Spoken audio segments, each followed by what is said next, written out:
Good day to all of you. We are now in the chapter 14 of our book Intermediate Accounting 2, which is the sales type list under the point of view of the lessor. But before that, let's talk about what we will gain in this chapter.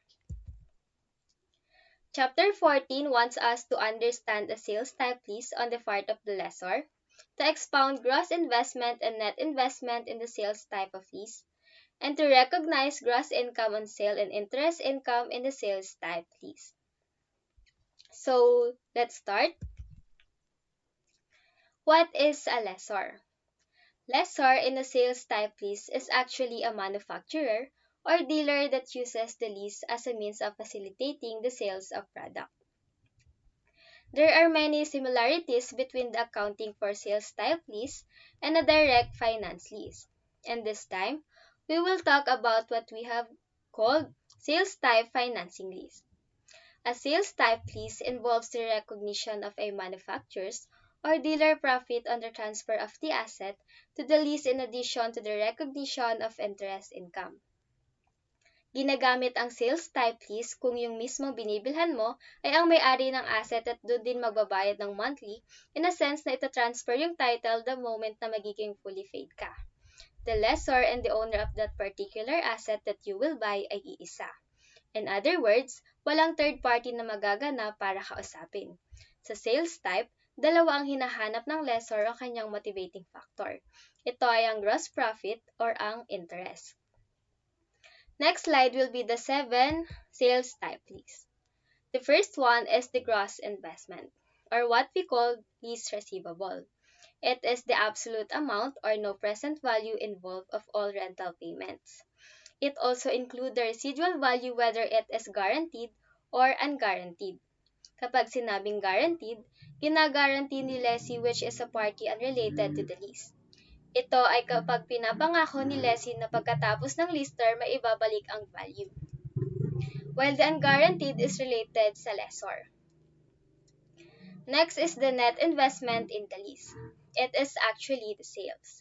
Ito ay parang mga puhunan na present value of the lease payment. It also the present value of guaranteed or unguaranteed residual value. Actually, gross investment and net income are almost the same. Gross investment is only at gross, while net income is at present value. Sila ay inaalam for us to compute the unearned interest income, like what's said in the number 3. In computing interest income, whether guaranteed or unguaranteed, from gross investment to net investment, kasali lahat because there is some money that will collect in the different period. Dahil may time factor, automatically nakasama ito sa interest. Fourth is the sales revenue. Like what we have said earlier, it is the net investment in the lease. Sales can be changed its amount because magkakaroon dito ng fair value of the asset dahil sa totoo naman talaga kapag nagbebenta, it should be at fair value whichever is lower. But most of the time, present value ang ginagamit. Sunod naman ay ang cost of goods sold.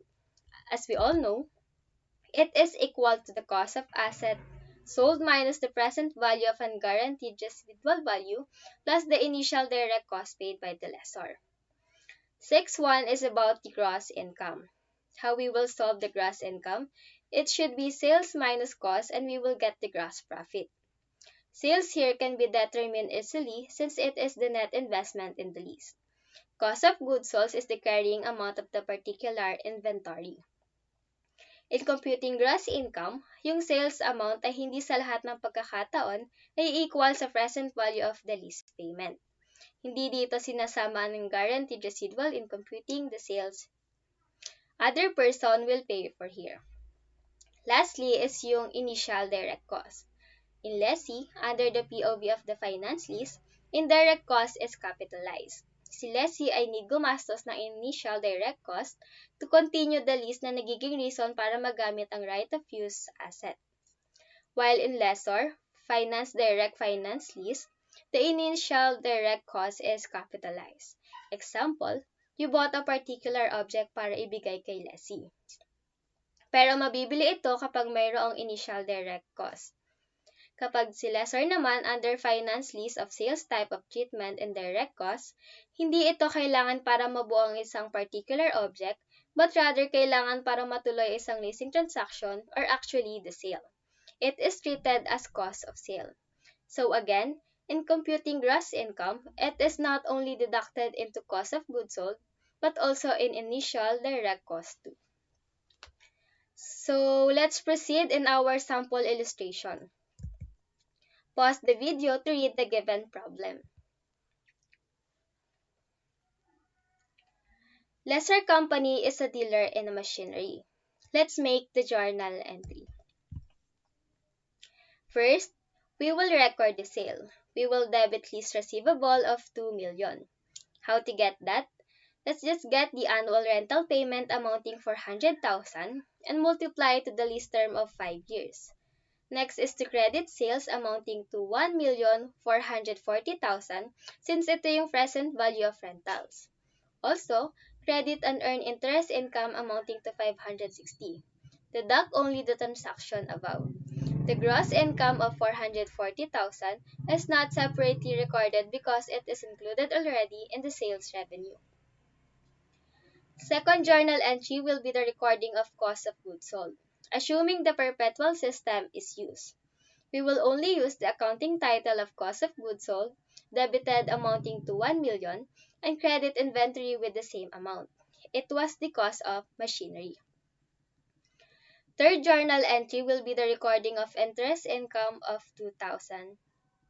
The third journal entry will be the recording of collection of the annual rental. Debit cash and credit lease receivable with the amount of 400,000. We receive payment from the annual rental. Last journal entry will be the recording of interest income for 2021. Debit and earned interest income and credit interest income amounting to 172,800. It was computed as implicit interest rate multiplied to sales revenue. Next slide will be the sales type lease with the residual value. Again, pause the video to read the given problem.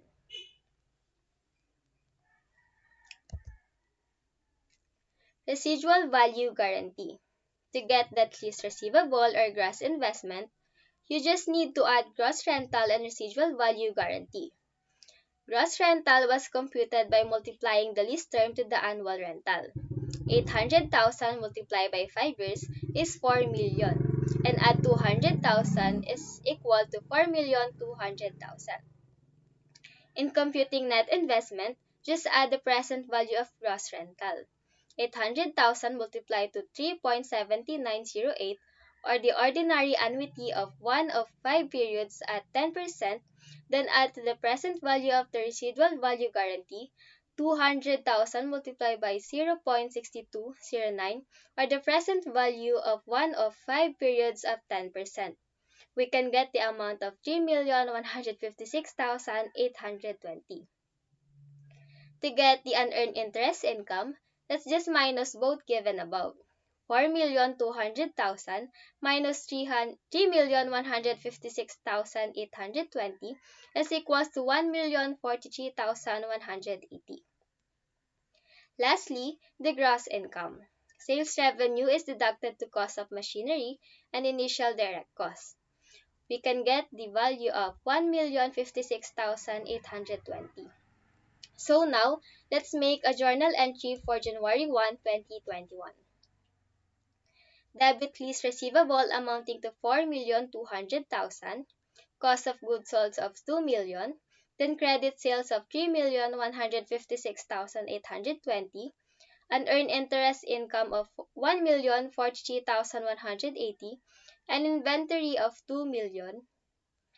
This was all given on what we have computed earlier.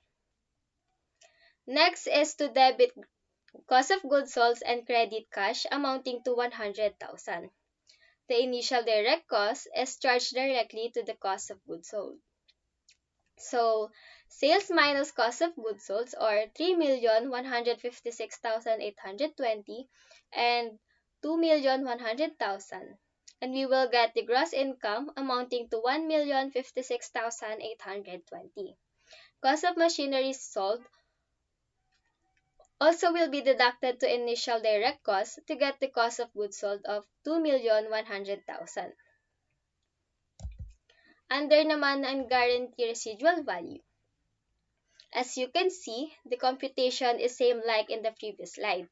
However, there is a difference in the computation of sales and cost of goods sold.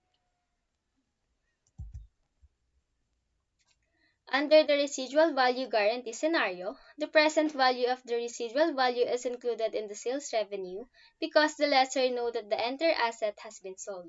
Under the unguaranteed residual value scenario, the present value of unguaranteed residual value is not included in the sales revenue. The present value of the unguaranteed residual value is deducted from the cost of the underlying asset in computing cost of goods sold. The portion of lease asset is in effect not sold in the sense that the lessor will be receiving back at the end of the lease term of the underlying asset. The unguaranteed residual value is not considered lease payment as far as the lease is concerned. Just like what I have discussed earlier about the guarantee or unguaranteed. So here is the computation. Cost of machinery, 2 million, minus the present value of unguaranteed residual value, 124,180 equals to the cost of machinery sold amounting to 1,875,820, then minus again to the initial direct cost amounting to 100,000 to get the cost of goods sold of 1,975,820. In the next computation naman, although we saw that it excludes the present value of the unguaranteed residual value, in sales revenue, the gross income result will also be the same, just like what had been computed in the previous slide. Sunod naman ay gagawa tayo ulit ng journal entry. Journal entries to be recorded will be the sale and the initial direct cost on January 1, 2021. Under the concept on guaranteed residual value, as we have noticed again, the computation was just like same in the previous slide, but the cost of goods sold and sale has been changed. It is because of different computation in getting gross income, but then it does not affect the result. Table of amortization. Take a look at the table of the net lease receivable and interest income. On December 31, 2021, the payment 800,000 will deduct to applicable to interest amounting to 315,682 to get 484,318. Applicable to interest was computed as 10% multiplied to present value of January 1, 2021. To get the carrying amount of December 31, 2022, let's just minus the net lease receivable of January 1, 2021 to the payment on December 31, 2021, or 3,156,682 minus 484,318 is equals to 2,672,502. Whether guaranteed or unguaranteed, the entries for the collection of the annual rental and the interest income are the same. Next, journal entries of December 31, 2021. At first, debit cash and credit lease. Receivable with the same amount of 800,000. Debit again and earn interest income and credit interest income amounting 315,682. In journal entries for December 31, 2022, the first journal entry will be the same as the journal entry in the last year. But in second entry, we will debit and earn interest income and credit interest income with the same amount of 267,250. Return of asset to lessor. When the lease expires on December 31, 2025, the machinery shall revert to the lessor company. Whether guaranteed or unguaranteed residual value, the entry on the books of the lessor is the same. Magde-debit tayo ng inventory or yung machinery at magke-credit tayo ng lease receivable with the same amount of 200,000.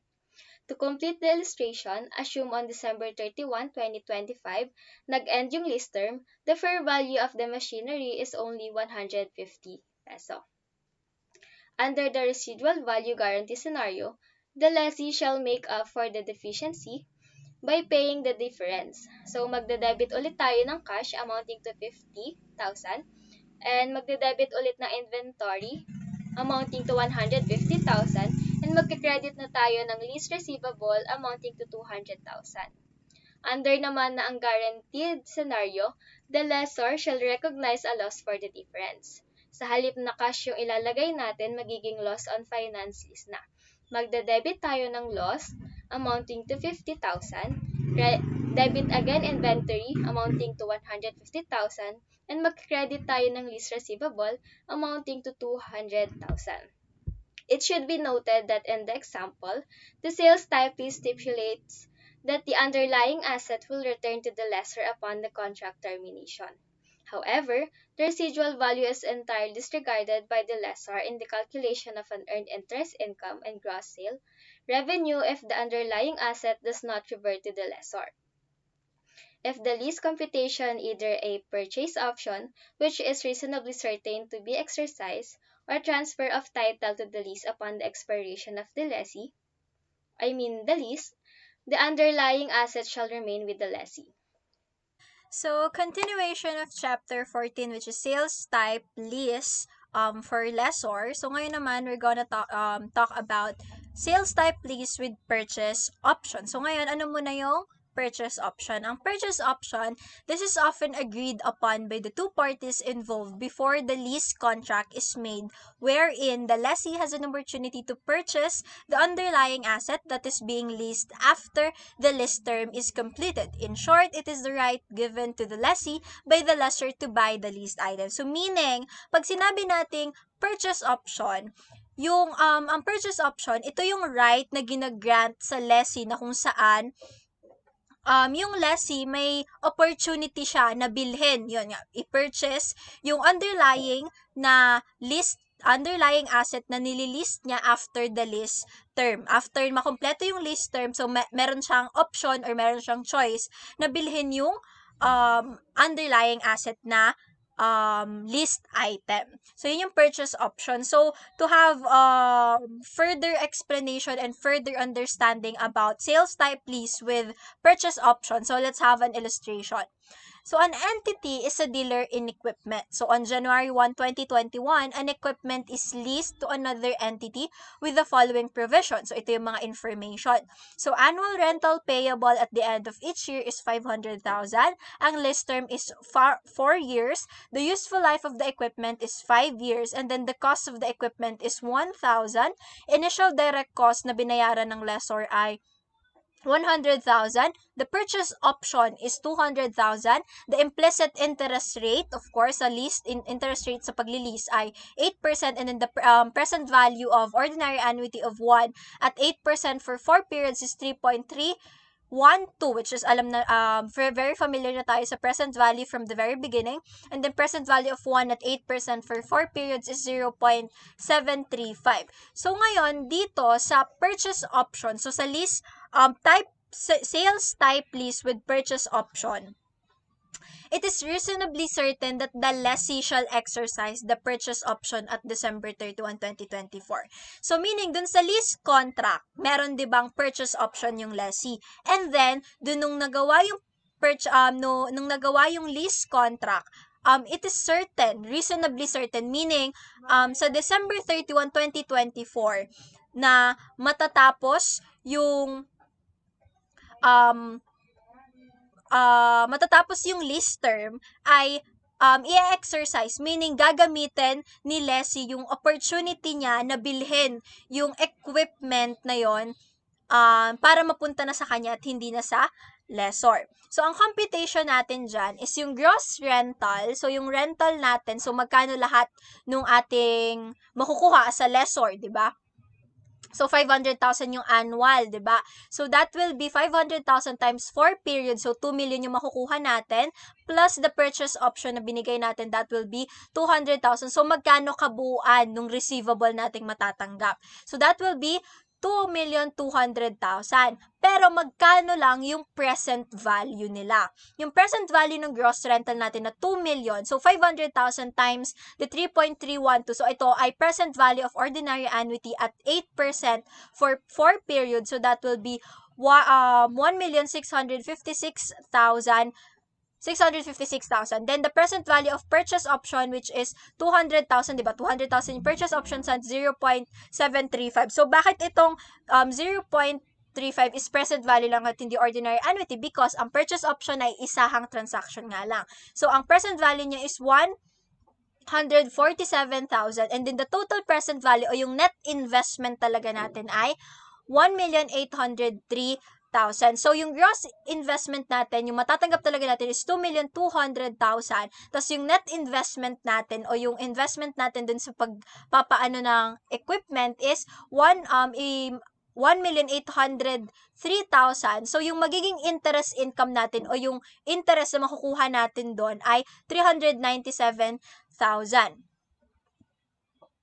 So, yung sale equal to the total present. So, yung sale, so, pagbebenta natin yun with present, yung sale natin with purchase option, yung sales natin equivalent to dun sa total present value or the net investment. So, ang sale natin, that will be 1,803,000. Then, the cost of goods sold natin, magkano yung equipment, that will be 1,100,000.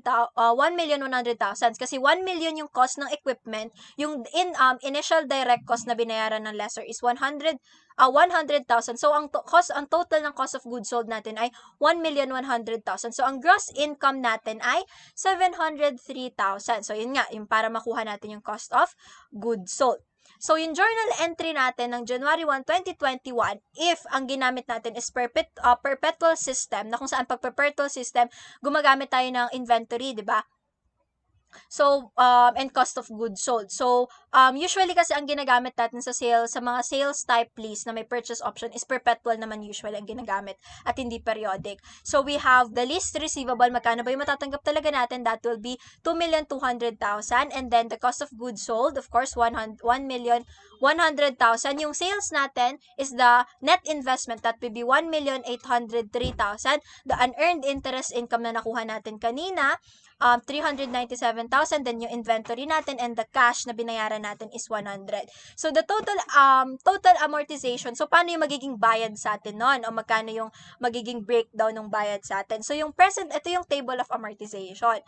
So yung breakdown dyan is yung present value natin is yung net investment is 1,803,000. Tapos ang payment natin is 500,000, di ba, annually. Ang interest natin is the 8% of our present value, that will be 144,240. And then to get the principal, we need to subtract the interest from the payment. So that will be ang total na ang magiging difference is 355,760 pesos. So meaning itong principal, ito lang yung nabawas sa ating receivable at the end of the 2021. So and the rest, ganun din yung magiging process niya. So, ang magiging journal entry natin dyan will be, so December 31, of course, cash, makakatanggap tayo, 500,000, lease receivable, 500,000, and then the unearned interest income, kasi makukuha na natin yung interest natin na income, that will be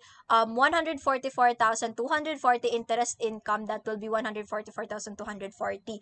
Then, sa 2022, kukunin lang ulit natin. So, yung mga unearned interest in, sa 2022 cash, ganun pa rin, 500, and then unearned natin ay magiging 115,779. And then sa 2023, cash natin na matatanggap, lease receivable 500. And then unearned interest natin, that will be 85,042 na lang yung unearned interest makukuha natin sa year 3. And then sa year 4, 500, tas ang makukuha na lang natin na interest income doon is 51,930 9. So, paano kapag in-exercise na natin yung purchase option? So, paano kapag at the end of the, di ba sabi kanina, it is reasonably certain na i-exercise daw yung purchase option. So, kapag in-exercise natin yung purchase option, ganito yung mangyayari. So, on December 31, 2024, if the entries are properly posted and the lease receivable, ang lease receivable natin kasi magkakaroon ng 200 balance. Kasi yung lease receivable natin for 4 years, ang nabayaran lang is 2 million. So, that will be equal to the purchase option para magkaroon ng zero balance. Tapos, yung unearned interest income natin had a zero balance. So, yung purchase option natin ay exercise. For example, ginamit natin or nangyari yung purchase option. Binili nung lessee yung underlying asset na naka-list dun sa lessor. So, ang magiging journal entry natin dyan, that will be cash, makakatanggap tayo ng 200,000 lease receivable of 200,000. So, paano naman kapag hindi binili? So, if the purchase option is not exercised, ang fair value of the underlying asset is 100. So, meaning, ang fair value ng asset natin is 100 na lang. So, ang magiging inventory natin ay 100,000 kasi yun na lang yung underlying asset. Tapos, yung loss natin sa finance lease is 100,000 with a total na yung 200,000 which is the purchase option. So, yun yung purchase option. So, that's all about the lease, the sales type lease with purchase option. Thank you. For the actual sale of underlying assets, sabi dito, when a lessor actually sells an asset that it has been leasing under a finance lease, meaning ibinenta daw talaga, the difference between the sale price and the carrying amount. Kung magkano yung presyo, tapos kung magkano na lang yung carrying value niya of the lease receivable is recognized in profit or loss. And then, the carrying amount of the lease receivable is equal to the lease receivable minus unearned interest income kasi nga ibinenta na lang hindi pa natatapos. So, for the illustration, an entity sold an equipment that it had been leasing under a sales type of lease for 3,500,000 pesos. So in here, the 3.5 million will be the sales price. The following balance are associated with the finance lease on the books of the lessor on the date of sale. So the lease receivable is 5 million and then the unearned interest income is 1.2. Therefore, the difference will be the carrying amount. So, for the computation, sales price minus the carrying amount, which is 3.8 million, and since the carrying amount ay mas malaki kaysa sa sales price, therefore, loss on sale of leased equipment ang mangyayari. For the journal entry to record the actual sale, magde-debit ka ng cash na 3.5 million kasi yun yung na-receive mo and then unearned interest income na 1.2 million. Mawawala na siya and yung lease receivable na 5M ay mawawala na rin. Therefore, merong 300,000 na loss on sale of leased equipment ang nakadebit. We are now going to disclosure requirements on the lessor kapag ikaw daw ay pumasok sa lease contract.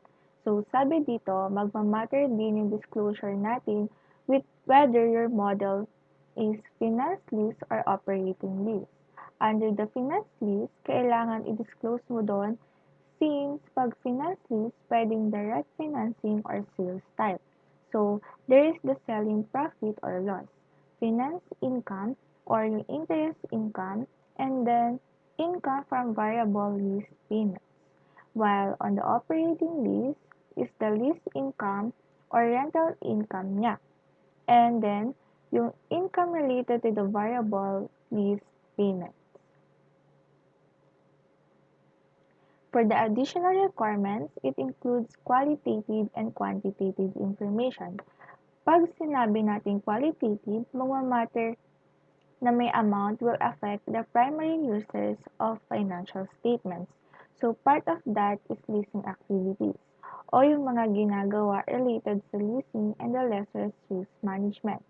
Pag sinabing lessor's risk management, how does the lessor manages the risk kapag hindi makabayad sa lessee? So, ano yung mga activities and actions mo? Kaya naman, nire-require siya ng standards na i-disclose as part of additional disclosure. So, before we end this, let's have a quick summarization. To summarize sales type lease, the lessor transfer control of the underlying asset to the lessee. Accordingly, the lessor should recognize the lease asset and record its net investment in the lease at lease commencement.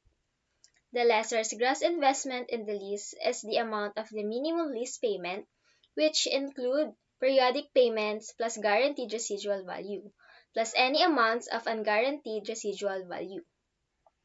The unearned interest income is the total financial revenue of the lessor, which is the difference between the gross investment and the net investment in the lease. The lessor is assumed actually be selling a product to a lessee, which calls for the recognition of a profit or loss on the sale. It is equal to the net investment in the lease or the fair value of the asset, whichever is lower. Cost of goods sold is equal to the cost of the asset sold minus the present value of unguaranteed residual value plus the initial direct cost paid by the lessor. Lastly, the gross profit is calculated as the present value of the future cash flow from the lease less the book value of the asset at the start of the lease, discounted at the implied internal rate of return. Thank you for watching!